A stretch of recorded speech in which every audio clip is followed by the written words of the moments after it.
Right, what's going on, people? Right, we are in Piccadilly. I'm shooting with the A5100 and the Sigma 24-70, giving myself 10 minutes to see what sort of shots that I can get within this time frame. And yeah, let's see what we can do. That's going to be starting now.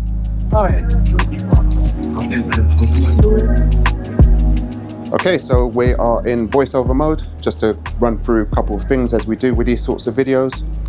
The first thing I'm going to touch on is actually tell you guys why I'm doing these 10-minute videos. I mean, to you, it might come across like this is purely for content, just to put these videos out on YouTube, but there's a little bit more than that behind it. I first came across this style of video by Optical Wonder. I think he put them out a couple of years back where he was doing 10-minute challenges. I didn't want to call it a challenge because for me it wasn't necessarily a challenge. It was more for me to get out there and see what I could do in 10 minutes and to kind of help show you guys what can be accomplished in 10 minutes. Obviously, as we know, the more you go out and shoot, the better you will get at your photography in general. So putting that time limit on there for me was a way of being able to focus purely on just being in one specific location. I'm not trailing across the whole of London to try and get shots.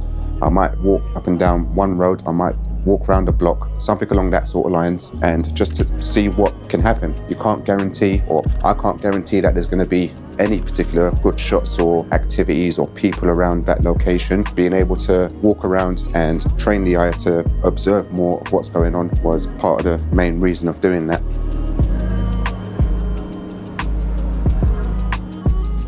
Plus there's the extra benefit of taking all of the pressure off when going out shooting. I mean, I don't know if you guys experience this, but I know sometimes when I'm out doing a POV or recording a POV, I'm always looking for trying to get a perfect shot, getting great images, all of that jazz.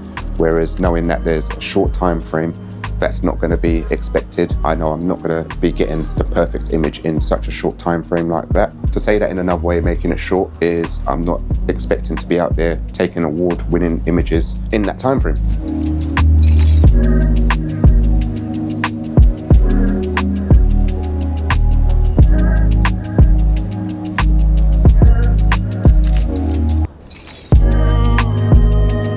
Also, what you may not know at the moment is that I've done a few of these. They've not always been recorded. Sometimes I just pick myself up after work and just go for a quick 10-minute walk, shoot some photos and see what I come up with. And I realized that with doing this, it's helping me to look for things, which I've already mentioned already at the start, but it's helping me to actually get faster at noticing things. Like my eye is getting a lot better at judging things that are happening and predicting what may happen just based on somebody's kind of movements and what's going on. So that's a benefit.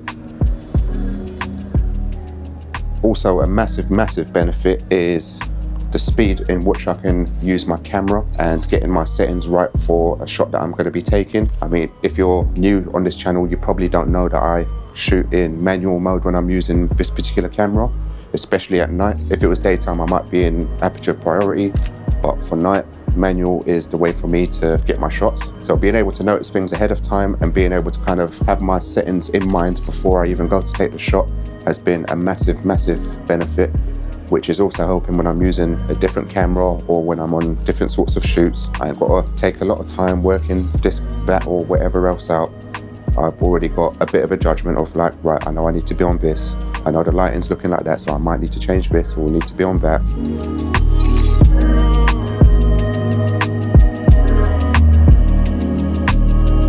And the main thing at the end of the day is it helps keep with consistency.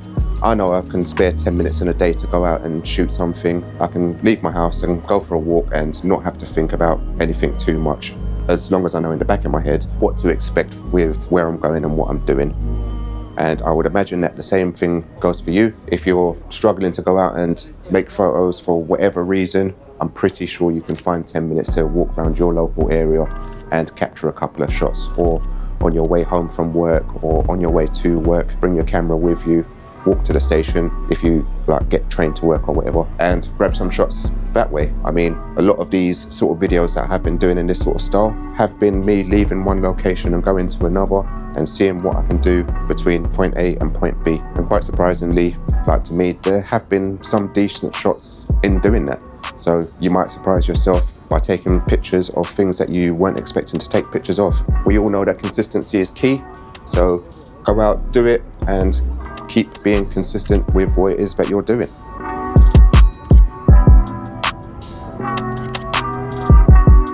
So that's just my message about doing these quick little 10-minute photo walks. I thought I'd share that with you because obviously I hadn't spoken about it previous. I'd just been putting the videos out. To give Sam or Optical Wonders his props, it makes sense. He said it a long time ago, so big up to him for that.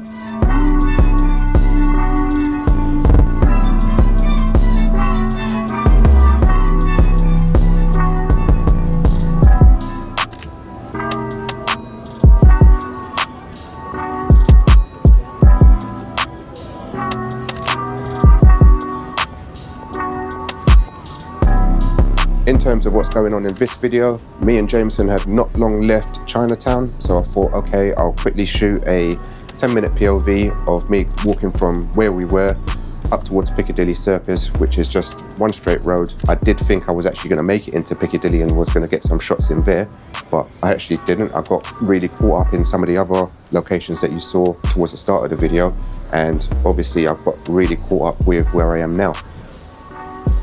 Where I am here is me basically trying to attempt a few different sorts of panning shots. When it comes to panning, there's certain things that I'm generally looking for, so obviously I was kind of waiting around for that to happen, not thinking too much about it. Like if something half decent came across, I would have taken a shot of it. Usually I'm waiting for cyclists, taxis, or something that I would consider a nice sort of car, but most of the time it's usually something that kind of embodies what London is. They're generally my sort of panning shots. Another thing that I've been doing quite a bit recently, I don't know if you would have seen these in some of the POVs, is experimenting a lot more with slow shutter. I do have something that I'm planning around some slow shutter photography that I'm going to aim to put out in the next few weeks. I say the next few weeks, it's probably going to be a month or two away. Depends when I can get out to shoot it and how I can get the video concept together for it. But will be an interesting one, I think. But we'll see how that goes.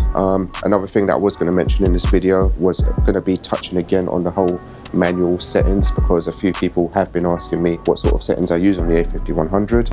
And as I said earlier, when it comes to night photography, it's always going to be in manual settings. I've got the camera set up in a certain sort of way where it's easy for me to get to what I need to get to. But the reason that I keep it in manual is that I find that I've just got a lot more control of what it is that I'm doing. Like the style of my shooting switches up quite a lot, like on the fly when I'm out. I might be shooting one particular way, see something and then think I'm going to shoot a different particular way. Aperture priority just doesn't really work too well at night from my experience on this camera. I've had plenty of times where I've been in aperture priority and my photos have been too blurry because of the shutter speed going too slow. There's ways that you can try and get around it, but I feel that it takes away too much creativity when it's like that. So for me, it's just easier to keep the camera in manual.